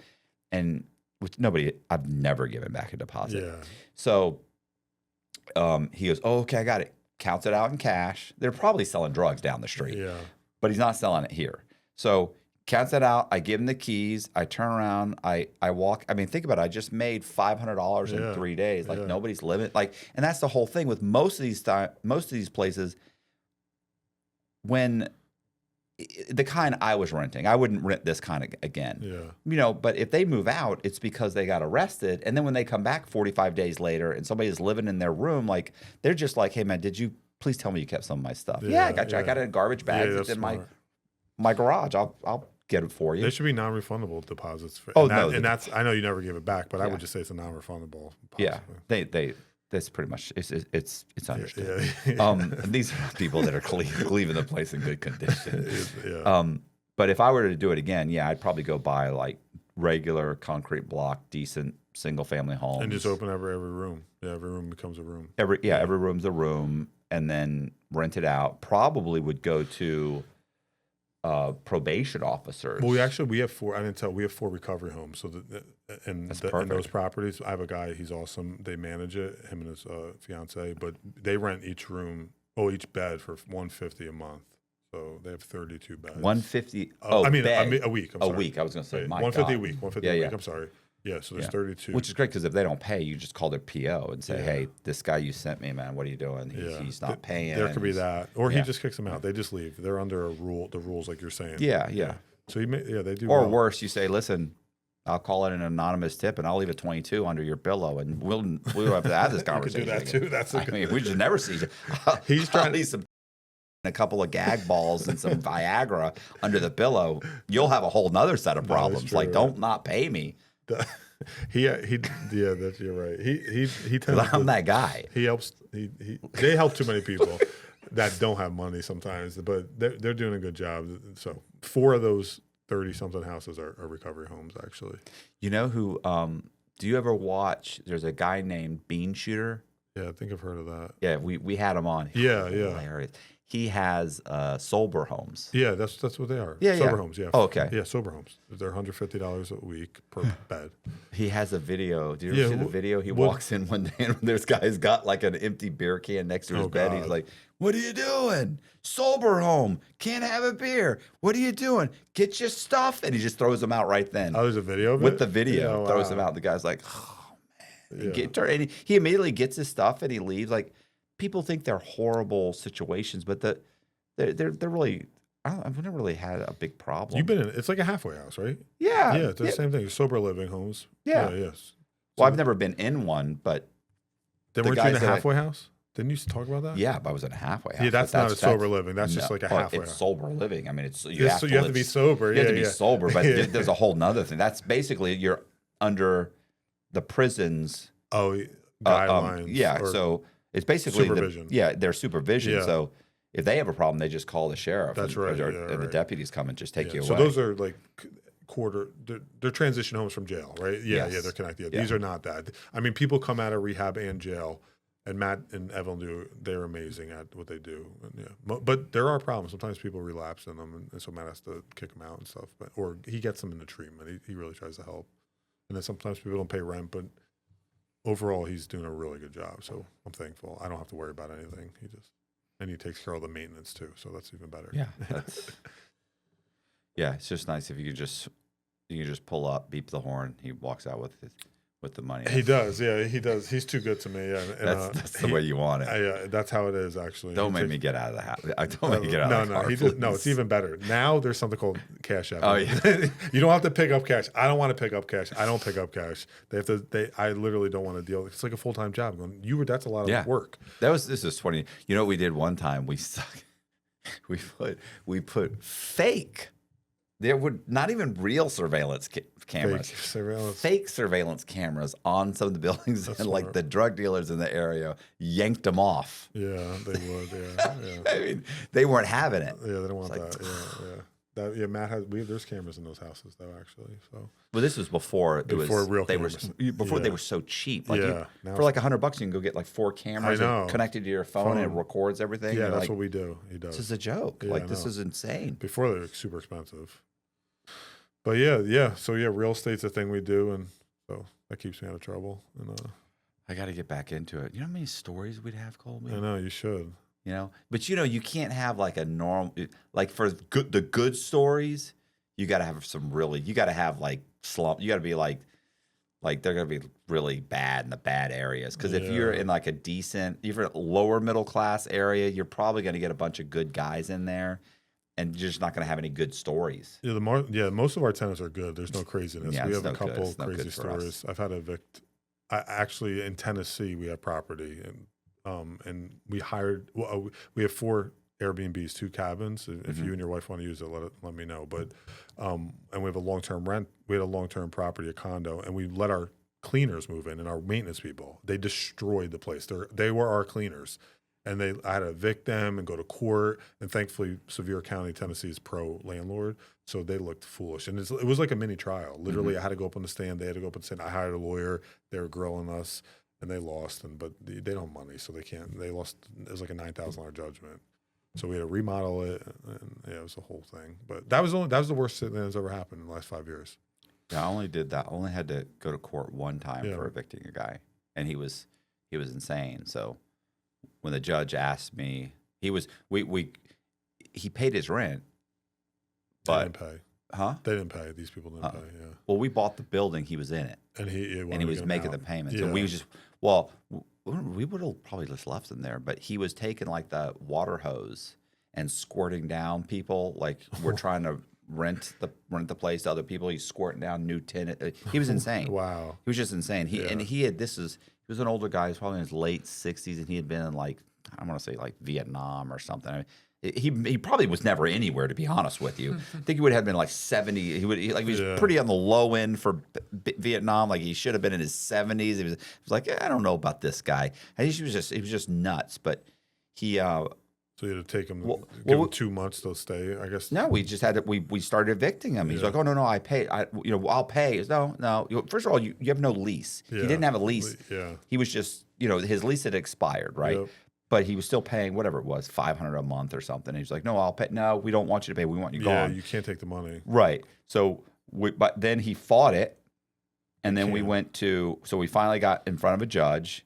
And like very quickly, like we're talking about like 20 days, we're in front of a judge, 25 days. That's what it is. Yeah, so we're there, we're in front of the judge, and I remember going up with my ex-wife, and I'm standing there, and he says, Mr. Cox, he said, do you want to tell me what's going on? I said, well, you know what, Your Honor? I said, I think Mr. whatever his last name was, like Bradley or something. I think if Mr. Bradley explains, I said, I think if he speaks first and explains the situation, I said, I think you'll understand what we're dealing with here. and Mr. Bradley stands up and starts talking about the drug dealers and the African Americans and he goes off. He's talking about how he has to protect the community and protect his family, and it's just he's so bizarre and insane. I mean, you immediately get pictures of him with a tinfoil hat running around directing traffic, like he's just insane. He's all over the place, and I mean I remember the judge is looking at him, and at some point the judge looks over at me like this, and I'm like this. He's like, you know what, Mr. Bradley, I think I understand what's happening. That was good. He's like, I'm going to go ahead and I'm going. He said, because you don't have a lease, and he just rambles off. I'm siding with the You know, the plaintiff, the landlord, blah, blah, blah, blah, blah. You have 10 days to be out or you'll be thrown out, basically. Yeah. I don't even know if it was 10 days, but whatever it was a very short period of time. And so he left. He was, and listen, that place was bad. It was, I mean, obviously it could be worse. Like I always say that when we've thrown people out, people are always like, oh, tenants can be nice. What if they destroy the place? But most of the time, like 99.99% of the time, even if you're evicting someone, they don't destroy the place. They might leave it messy. Yeah. But let's face it, you give me a hammer and 5 minutes, and I'll do $10,000 worth of damage. I know, you could. And they don't do that. They don't do that. They don't. Yeah, they just were dirty, disgusting. They're dirty people, but they didn't do that to us. So you have to go in with 5 or 10 garbage bags. Yeah, we did that. And you have to vacuum. And you have to repaint. And you have to but it's not new floors. It's not horrible. It wasn't fun. It was a long weekend, but we did it, and Yeah, but it's not replacing the sinks, the toilets. No, we didn't have to do that. Yeah, they could do that. They could, but that's the big fear, and it just almost never happens. Yeah, it hasn't happened to us, and there's a lot of tenants out there. Yeah. So he left. So we had a tenant get murdered. We had someone die in our property. We've had multiple people get. Yeah, but the murder was. That's crazy. Yeah. Yeah, that was blood on the wall. And you know what? You know who did the most damage was like Hillsborough County, because they came in and they cut drywall out. Oh, wow. They cut chunks of the drywall where there had been blood splatter or something. They cut that out, and they don't fix that. Yeah, they don't fix that. That guy, they found him. I'm not sure what it was. It was like they found either the body in the trunk and his head in a pond, or the body in a pond and his head was in the trunk. Goodness. It was one of his boyfriends. His boyfriend? Yeah, he was a gay guy that I didn't want to let move in because he had a bunch of evictions on his on his credit. Yeah. But he came in and he explained that those evictions weren't his. He had an ex-boyfriend, not this guy, another guy, that had rented out multiple apartments, and then let people move in and then didn't pay. It was a whole thing. Wow. And then so he finally, I was like, look, bro, I was like, yeah, I kept saying no. And my wife kept saying, no, he's a nice guy. He's this. So I remember I said, fine, you pay like the first month. It was first month, last month, and doubled the deposit. And he paid it all? Paid all of it. Yeah. Moved in, was a perfect tenant for like a year. Then it wasn't a year. It was like 8 months because he had like 4 months left on his rent. And then he murdered. And then he got murdered. He got murdered. He got murdered. In the apartment. Got it. In the apartment. They think he was murdered in the apartment, and then he was moved, and the guy took his car, and then they found like his head in the trunk or the body. And this is in Tampa? Yes, in Tampa. This was I remember it was Leisurewood Drive. We owned 5 quadplexes, which is 20 units on Leisurewood Drive. And were you buying these with all fraudulent money, or it was all fraudulent loans? I mean, I never put anything down. It was always those loans you were creating. No, this was a whole separate scam. Okay, I don't even consider this when I think about my scam. Like really, yeah. Well, because we're buying these properties. Let's say that quad. Listen to this. These are concrete block 2-story quadplexes. Okay, like real quadplexes. Yeah, like in. Built that way, like perfect. There's 5 of them in a row. Okay. We buy all of them. We're buying them for like $80,000. One was like 78. One's like 84. You didn't have to put money down? No, because you want 80. Yeah. So what I do is I get an appraisal that says it's worth 120. Yeah.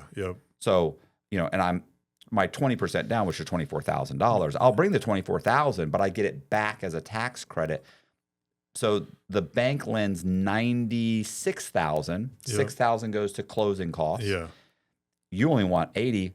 So the owner gets 80, and the other 10 I have sent to.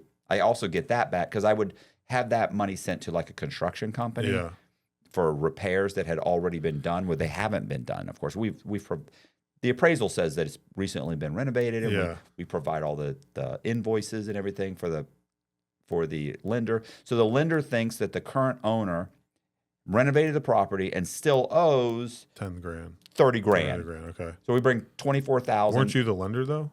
But you're no, I was just a mortgage company. You were writing, and I wouldn't even run it through my own mortgage. I'd run it through somebody else. Somebody else has got it. So we'd walk away from closing with money, with like $10,000 and sometimes the property. More. Yeah, because we kept doing it higher and higher. Sometimes Yeah. we're buying them for 120, then it goes to 130, then it's 140. And this would be for the major fraud. This is like in the beginning. Yeah, this is child's play. just Yeah.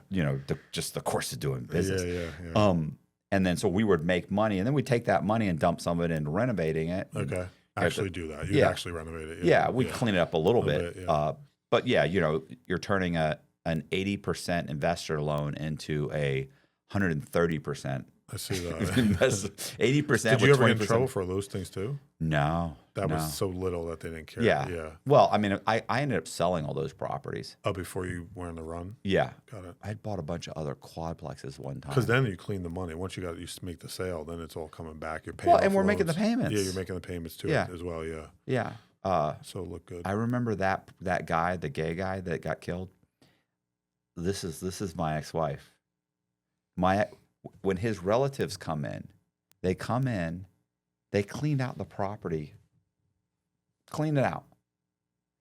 And they said, hey, we understand he's got a deposit. We'd like his deposit. Back. And she said, he still has 4 months left on his rent, on the lease. And they went, he died. Yeah. And she's like, he doesn't get him out of the lease. And they were like, and I was just like, I remember going, wow. Yeah, she's tough. She's tough. That's, and she's like, what? She's like, he didn't give me the 30 days. And I'm like, he's dead. He's dead. And she's like, she's like, look, and I liked him. She's like, but it's an agreement. The agreement says. And I was like, wow. Wow, she's tough. Yeah, she was a tough one.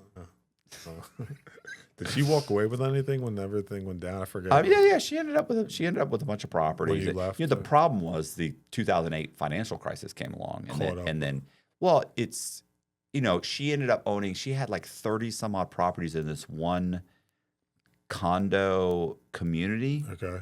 Where it basically looked like a bunch of apartments. Okay. And she owned like 30 of them, and so you had let's say you had 10 investors that owned chunks of these things, right? And she had bought a bunch of them. Well, what happened at one point was people stopped paying their the condo association. She's got them all rented, but other people stopped paying their association fees, their fees, and so the water company says we're shutting off your water, and they're like, "What are you talking about?" Like to the whole complex. It's like, I'm paying my dues, and then you've got all these tenants who are like, "Wait a second, we're paying like too." Well, they don't even pay their water, right? Like we pay our rent, the water's included. Yeah, you can't shut it off. So it became a huge battle, and then she got upset and said, "I'm not going to pay the dues anymore." Like you guys aren't paying the water, and they're saying we're not paying the water because these people stopped paying their dues. And she's like, that's not my problem. Like, why would I keep paying the dues if you're about that? Like, the water did get shut off one time. Wow. Like, they had to call the news comes out, and then the water company comes in and says, oh gosh, and they shut it back on, and the whole thing. Well, eventually, I think she stopped paying the dues until they did certain things they were supposed to do, and it got into this huge battle. Legal battle? Yeah, legal, and I think she sold some of the properties, and then I think she let some of them go. I forget exactly what, because I was locked up. By this point, I'm locked up, and she's telling me what's going on, over the phone, or she's coming to visit me and telling me what's going on. You were with her still when you got locked up?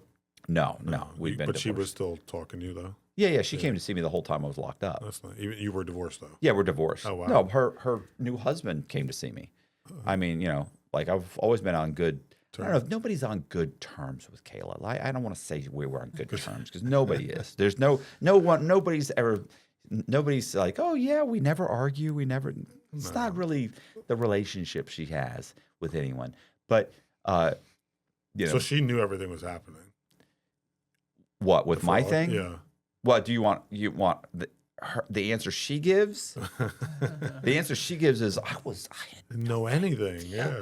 He was what? What? That's crazy. My answer is different. Yeah. Like, how could she not know? Right, yeah, come on. Jessica knows everything. Stop. She's funny. She was tougher than you. Are you kidding? She was instigating it. No, listen. If I had listened to my ex-wife, I don't think I would ever get out of jail. No, I'd never gotten in trouble. The first time Like, well, first of all, I also would have then ended up with a bunch of properties either, because she'd be like, "What? I don't think that doesn't sound. Doesn't sound like legal." I'd be like, "Stop with the legal. This is how we're doing it." Yeah. And she's like, "I don't think that's a good idea," but she's still going and sign. And then she would go like, then the people that wore a wire on me the first time. Yeah, I remember that. She said as soon as they got in trouble. Yeah. They took you out to breakfast or lunch or something, right? Yeah, but we knew they were in trouble prior to that. Okay. She was like, I came and I said, "Oh my gosh, you're not going to believe what happened to Gretchen and Pete. Yeah. This is what happened." And she's like, "Oh my gosh." She's like, "Wow. Yeah." She said, "So we're not talking to them anymore." Right. I'm like, "What are you talking about?" She's like, No, they're going to cooperate with the government, and and you're doing a bunch of messed up stuff, fraud stuff. And you're doing a lot of that stuff's going through their company. Right. So they're going to cooperate against you. So we don't talk to them anymore." Yeah. And I was like, "Oh, they're not going to tell on me. We're friends. They were friends, yeah. We babysit each other's kids. We go to the birthday parties. We went to Puerto Rico for a week with them 2 months ago. They're not going to cooperate against me." And as a matter of fact, Gretchen just came to me and asked me to refinance their house so I could get pull out 75 grand so we could give it to their attorney. And I did that. Yeah, you did. And that attorney, as soon as he got the 75 grand, he goes, "You need to cooperate against this guy." Immediately. You should have listened to your wife. If I had listened to her. Yeah. Oh, listen, that's not it. Like, there's probably 3 different times after that. There's like 3 different times when she's like, "Listen, you need to stop doing this. This guy is," and every single time I'm She like, was right. "You don't know what you're talking about." She was right every single time. She was right. Wow. Every single time. She didn't do any time. No. So, it was yeah. So I mean, she was right and I was wrong, and that's hard to. It's a bitter pill to to swallow, but whatever happened with those 2 people, those your friends. That set Kayla saw Gretchen one time at a gas station. She told me. Did they lose their license? Oh yeah, no, they lost their license. They closed that down. Yeah. They claimed bankruptcy. Okay. I think they ended up owing like $500,000 in restitution. Pretty sure they paid that back. Okay. They were hustlers. Like they made money. They were going to make their Gretchen, not Pete. Pete's a waste. Like Pete is handsome. He's a handsome Puerto Rican guy. Married Gretchen, who was about 40 pounds away from being attractive. But he married her because she's a hustler. Like she's one of these chicks. Like doesn't matter. She's always going to make money. You just knew it. She's brutal. And like your ex-wife. Yes.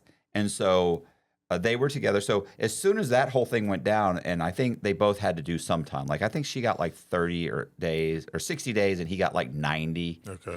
And then and they were going to let him do it like on the weekends, or no, she was going to go in for a month, and then she was going to go in first, and then he was going to go in. Like they let him do it because they had a kid, and then but when they got out, I'm pretty sure they started some kind of a travel thing. Okay. But this was in the internet. This is in like 2001, 2002. So I don't know if I kind of assume that I don't even know if there are still travel agencies, but whatever. I'm pretty sure they probably got crushed by the internet. I like to think so. But whatever it was later in 2010, 11, 12, my ex-wife said she went to get gas one day, and she looked up, and Gretchen was there, and she was like, "Oh my gosh, how are you doing?" And she was like, and Gretchen was like, "Hey, how's it going? Oh my gosh, how are you doing?" And she just looked at it, and my ex-wife said, I just looked at her and said, "I got nothing to say to you." That's what she said. Yeah, and my ex-wife's way more of a gangster than I could ever be, by the way. Yeah. Like, because she ratted on you. She caused you. You got in trouble, right, for that? Yeah, that was Gretchen. That wore a wire on me. Yeah, I remember. So, but that was before your major fraud stuff, right? That was in the beginning. You got like I got a slap on the wrist. I got probation. Yeah. But still, once again, my ex-wife, if I had listened to her, that would have never been an issue. Yeah. And and my ex-wife too. What's funny is everybody involved cooperated against me except for my ex-wife. Wow. Like FBI comes knocking on the door. She's like, I got nothing to say to you. Hung that, Secret Service stuff. U.S. Marshals are coming to our house trying to talk to her. Finally, when you got, when I'm on the run, they're like, you got a kid, you must know where he is. She's like, I got nothing to say to you. Everybody else was cooperating. She's like, here's my lawyer's number. Wow. That's crazy. Yeah, she's way tougher than me. Yeah. And so I don't know what I should look up. You could case search them, yeah. I could find out who. At least look him up. Maybe on we should Facebook. have. Colby can invite him on the podcast. We could have him on the podcast. They say, "What are you guys up to? What's going on?" They're the kind of people, though, that would bury like the kind of people that they hang out with. Like they would never, ever discuss it or want to discuss it. It's the kind of thing like they'd bury it and they'd never talk about it, and it would always be like. It was, it was wire fraud. No, it was commingling of funds. We had a fun. They'll come up with some story, especially Pete.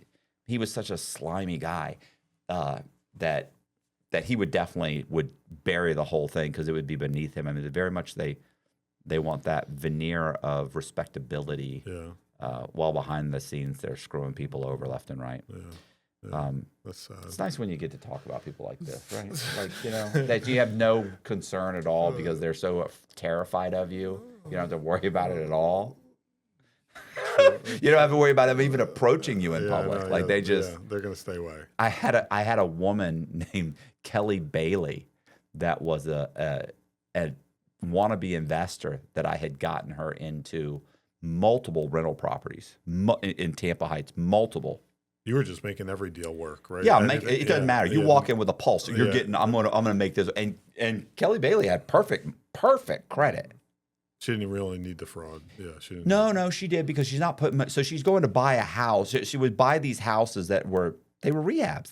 And you can't take a photo of this house, right? Yeah. So she wants to buy the house for, let's say the house is going for $100,000, and she wants to. They want to dump 50 or 60 into it. She and her former husband, and so they want to buy the house, but I can get the house appraised for $220, $230, and she knew it. She comes, she said, listen, you can get an appraisal for $230. Right. Yeah. We're buying it for $100, and they'd say, what can we do to pull money out? And keep in mind too, she doesn't make enough money to qualify for this house. Yeah. She and her husband together don't make enough money to qualify for this house, and it's like, okay, well, here's what we'll do is. We'll write up a contract for $230,000. Okay. You'll bring 20% down of the $230. Okay. Let's say 10% down. Yeah. We'll say you're going to live in it. Yeah. You bring 10% down. I'm going to get an appraisal with photos of another property, and have my appraiser say that it's in perfect shape. The appraiser was doing this? Oh yeah. If he didn't do it, it didn't matter. I had the You just make it. Well, I had the appraisal software. Yeah. So I could make it myself. Okay, but got it. I didn't need to. The appraisal. They were just doing it? They'll do anything you say. Well, of course, if you're ordering 10 appraisals at $500 a pont, you're making them $5,000 It's a a month. scam even when it's a normal situation. But well, and it doesn't matter anyway because we did this for years. So the first time they do something like that, they're terrified. Yeah. And then when months go by and they never hear anything, and they see the property, and then they see the property renovated, so they're terrified because they're saying it's completely renovated, and they're giving photos of another property, and then 2 months later, the property's completely renovated, and they feel like, we're good. I'm in the clear. Yeah. So if Matt says he's going to do something, he does it. Yeah. So she comes in and she's like, I'm going to buy this house. Do you tell the appraiser, like, hey, I need this to be $230? Of course. Yeah, you just call them. You don't, type this, obviously. No, you just call them. Call them, yeah. So I felt invincible at that time. So, you go into them and you say, listen, here's the property. Yeah, here's what I need you to do. I need you to do. Yeah. And so he comes in, and so she would come in and say, $100,000. But it could probably get appraised for $200, $230. I go, okay, call an appraiser. You go, yeah, I bring it at $230. Okay, great. We write up an appraisal. We write up a contract for $230. She's going to put down $23,000. Yeah. I can get her a 90% loan. Yeah. And so between that and so you're borrowing over $200,000. Closing costs will come out of that. We're talking about $90,000. So $100,000 goes to the purchase price. There's roughly $90,000 left over. We're going to write up a couple of building contracts or construction. Yeah, no, like invoices for work that's been done. Same thing, same scam. Same scam, yeah. And we're going to write those up, and we're going to get you all that money back plus your down payment. Wow. So she brings the money, And then we do that, and we get multiple checks. Do any of these people get in trouble because they're part of the scam? No. Listen, here's what I'm saying about this chick. Yeah. This chick does this, not on one property, multiple properties. We're doing this with her. She's got multiple properties. And when it's all said and done, when I end up going to prison and I get out, one day I meet a buddy of mine, Eddie Sorales. We go somewhere. He's doing like a seminar or something where he helps teach people how to kind of do real estate, just have something to do. Yeah. So he's like, hey, you should come by. So, okay. So I go by. She's there. Well, when we walk out of the building, she's there. And he goes, hey, Kelly. And she's like, hey, Eddie, what are you doing? What's going on? And, oh, by the way, she's now a real estate real estate broker. She has got real estate agents underneath her. Oh, wow. So I walk, and he said, look who it is. And she's like, she looks at me. And he goes, I go, Kelly. I said, it's me, Matt Cox. And of course, she knows I went to prison. Everybody knows I went to prison. Yeah. And she goes, oh, hi. Well, I'll see you around. And she turns around and walks off. Wow. Like totally snubs me. Yeah. And my first thought was, wow. You could have. I did $1 million minimum, probably $1 million in fraudulent loans for you. And you didn't go to prison. You should have. But people are delusional. Yeah. They convince themselves that what they were involved in was legal, or they didn't get in trouble, so they're not a criminal, or you she was didn't just get as bad. caught. Yeah, you didn't get caught. Yeah, you did the same thing. And you went on about your life. Wow. But because I got caught. You never brought that up? It never came No, up? I saw she walked off, and I remember Eddie looked at her and he goes, don't worry about her. Don't worry about her. But by the way, I'd only been out a few months, maybe a month or so, and I hadn't been out to see anybody. Yeah, it was random. I'm staying in I'm in a rooming house. I'm living in a rooming house, and I just reached out and really went to Eddie after I'd maybe been a month or so. Went to Eddie because I was kind of hoping Eddie was going to say, hey, I'm on probation still. I'm hoping he was going to say, like, bro, come work for me. He never said that? Never said it. Like, come work for me. I can run interference. Like, I can say you're doing this, but really you'll be doing this. And never said it. Never said. Not that I think. Where were you working? Well, I was selling paintings. I was just selling paintings. Your paintings, yeah. I've seen them. I have two different accounts. We have the Inside True Crime account. And then I have another account, which is it's called Cox Pop Art. And so I was selling paintings through the Cox Pop Art. On probation, you're allowed to do that? Yeah. I mean, I have a degree in fine arts. Okay. Right. So I'm able to, like, what are you talking about? Like, if I was a CPA, I'm not allowed to be a CPA. What are you talking about? Yeah. So it's not like they probably, it really never came up. So, Good. But yeah, I was able to do that. But, yeah, that's the kind of thing. I've had a couple of people who that kind of thing has happened with, and it was just like, I'm looking at them, and I'm just thinking, like, you're fucking delusional. Yeah. Like, do you have any idea how much fraud you committed? And because you were never arrested, you think you're a good citizen. Yeah, that's true. You're just a scumbag like me. I just happened to get caught. Yeah.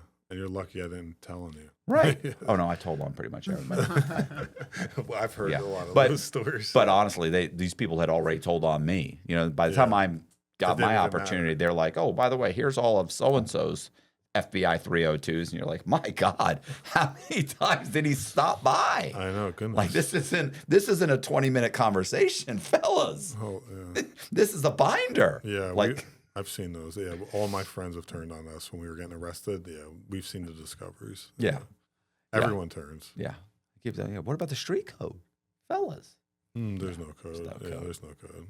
There's no code. Yeah, we got we saw all our friends' names. Hey, you guys, I appreciate you watching. Do me a favor, hit the subscribe button, hit the bell so you get notified of video just like this. Also, we're going to leave all of Jess's social media links in the description box. You can go there, click on it, and follow his stuff.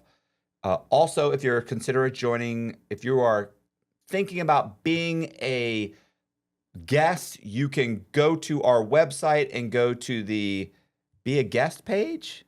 Yeah. I don't know. There's a page. So you can go to the website. We'll leave the link in the description box. You can go there and you can apply to be a guest on the show. And you leave like a little 3-minute video and you fill out it's very brief. And do that. Once again, I appreciate you guys watching. Thank you very much. See ya.